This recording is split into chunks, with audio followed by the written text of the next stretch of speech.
ભાઈ તમારા માટે લઈને આવી ગયા છે શિવા એન્ટરપ્રાઇઝ કારમાં ટાટા નેક્સોન XZ8 ઓટોમેટિક ટ્રાન્સમિશનમાં પુશ બટનમાં રહેશે, સનરૂફ વાળી અને ફર્સ્ટ ઓનર ગાડી રહેશે.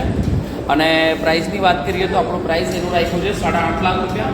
એમાં બી આપણે ઘણું નેગોશિયેબલ કરી આપીશું. અને ગાડીનું તમે આખું એક્સટિરિયર ને ઇન્ટિરિયર જોઈ શકો છો, વેલ મેન્ટેન છે. અને ગાડી માત્ર 32 કે 33 હજાર કિલોમીટર જેન્યુઅન ચાલેલી છે. કિલોમીટરની આપણે ત્યાં ગેરંટી રહેશે ફૂલ્લી. અને આ ગાડી પર લોન કરવી હોય તો લોન બી આઈ થિંક પૂરી થઈ જશે. એમાં બી 50,000નું ડાઉન પેમેન્ટ રહેશે. અને આ ગાડી તમારે જોઈએ તો શિવા એન્ટરપ્રાઇઝ બરોડા તરસાલીમાં આવવાનું રહેશે. વધારાની માહિતી માટે તમે અમારા સ્ક્રીન પર નંબર આપેલા નંબર પર કોન્ટેક્ટ કરી શકો છો. ધન્યવાદ. Thank you so much. Okay.